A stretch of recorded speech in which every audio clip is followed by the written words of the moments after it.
손흥민 소식 전해드립니다. 손흥민이 토트넘에 10년 동안 몸담으면서 팀을 떠나기를 바라는 팬들이 저를 비롯해서 정말 많으면서도 현지 전문가들과 현지 팬들은 손흥민이 토트넘과 끝까지 함께 할 거라는 예상과 토트넘 구단이 손흥민을 붙잡을 것이라고 예상했지만 토트넘의 성적이 추락을 하면서 분위기가 완전 바뀌어버렸습니다.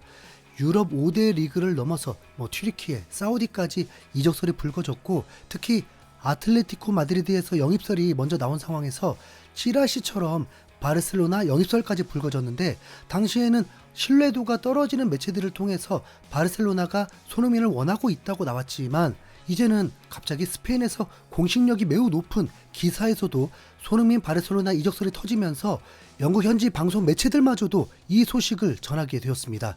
손흥민 바르셀로나 가나요? 네, 우선 이번 겨울 이적 시장을 겨냥한 건 아닌 것으로 보입니다.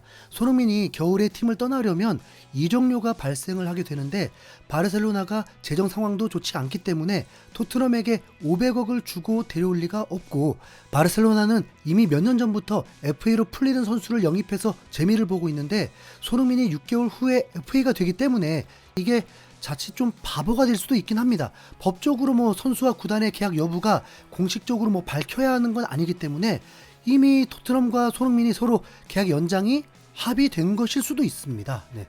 이 부분에서 아마도 리버풀과의 카라바오컵 4강전을 앞둔 기자회견에서 손흥민의 이적 관련해서 질문이 있지 않을까 예상됩니다.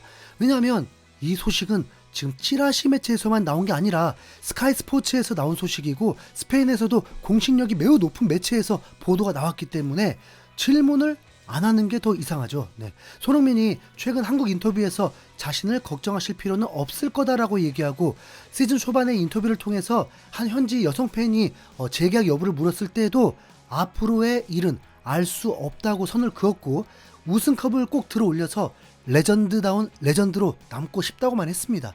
지금 상황에서는 우승은 절대 불가능할 분위기죠. 그리고 손흥민도 토트넘이 이런 상황이 올 줄은 전혀 몰랐을 것입니다.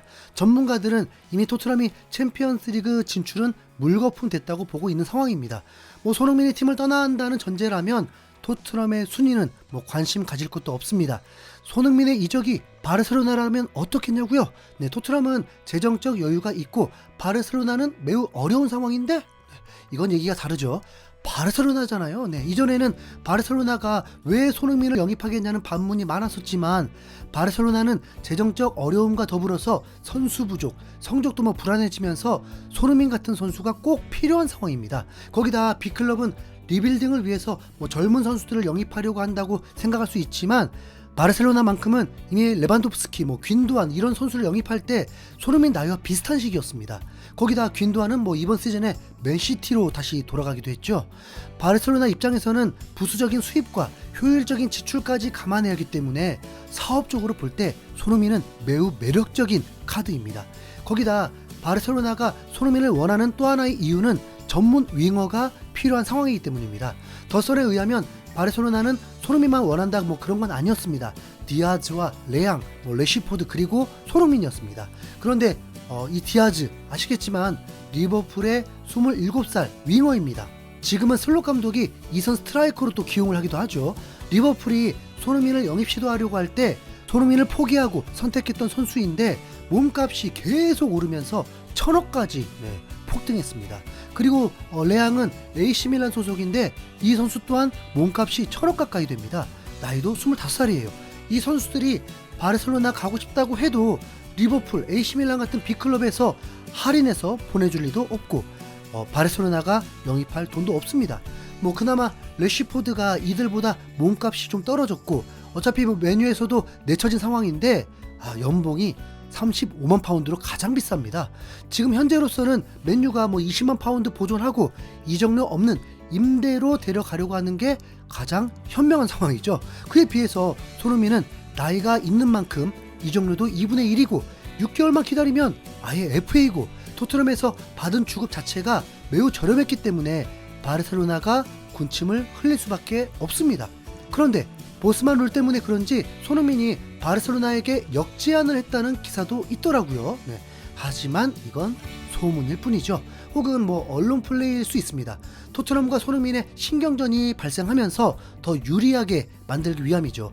토트넘 구단이 손흥민을 원하는 건 뭐 당연하고, 손흥민도 남고는 싶어 하면서도 주급을 깎으려고 한다면 그건 타협이 될 수 없으니까요. 아니 뭐 구단 태도가 틀렸으니까 무조건 떠나야 된다고 봅니다. 네.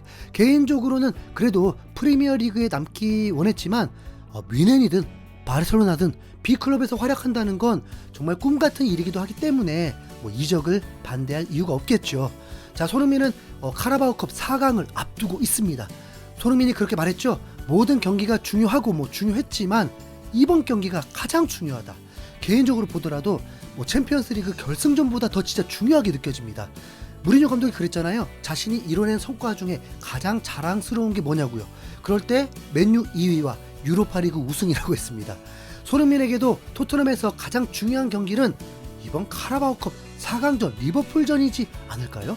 토트넘을 떠나는 시간도 임박하면서 얼마나 촉박하겠습니까? 얼마나 간절하겠어요. 손흥민이 우승을 하기 위해서는 딱 세 관문만 넘어서면 되는데 하필 토트넘의 선수들이 너무 많이 이탈하면서 최강 리버풀을 상대로 어려운 경기를 해야 합니다. 로메로 반더벤은 여전히 돌아올 기미가 보이지 않으면서 드라구신과 그레이를 의지해야 하고, 우도기마저 부상당하면서 포백이 매우 어렵습니다.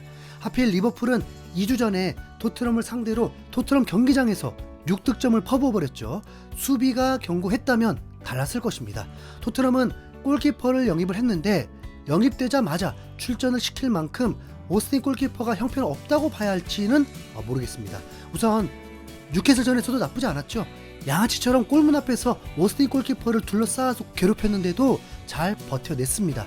첫 실점은 완벽한 핸드볼 파울로 인한 어시스트가 득점이 된 것이고, 두 번째 골은 자책골이었으니까요. 혹시 실점이 줄어진다고 본다면 토트넘은 미드필더 공격진은 뭐 나쁘지 않습니다. 훈련에서 히샬리송이 돌아왔다는 걸 확인할 수도 있었고, 거기에 양민혁도 훈련에 동참해 있더라고요. 부상자 명단에서는 일주일 후에 복귀한다고 되어 있더라고요. 정말 궁금합니다. 프리미어리그 선수들과 훈련해보니까 정말 다른 건지. 뭐 디테일과 피지컬 차이겠죠. 우선 양민혁은 스피드는 자신이 있다고 했었습니다. 자, 그리고 벤탄쿠르도 복귀합니다. 그럼 체력이 비축된 비수마와 벤탄쿠르를 동시에 출전시킬 수 있기 때문에 클루셉스키, 비수마, 벤탄쿠르면 허리는 좀 토트넘 기준으로 최상급입니다. 메디슨이 오른쪽 윙어였으면 차라리 낫겠는데 안 되겠죠? 그리고 뉴캐슬전에서 레길론의 플레이가 풀백다운 플레이를 보여주면서 나배드였습니다. 그런데 살라를 막아야 하는 게 문제인데 그래도 스펜스가 맞는 게 좋겠죠? 리버풀은 이번 맨유와의 홈경기에서 2대2로 무승부를 거두면서 무패긴 하지만 승점 2점을 날렸습니다. 조금 애매합니다. 맨유가 잘해서 비겼다고 해야 할지, 리버풀이 잘 안 풀렸다고 해야 할지. 중요한 건 리버풀이 최강이라고 해도 이렇게 빈틈이 있다는 겁니다. 아마 대부분 포기하셨죠?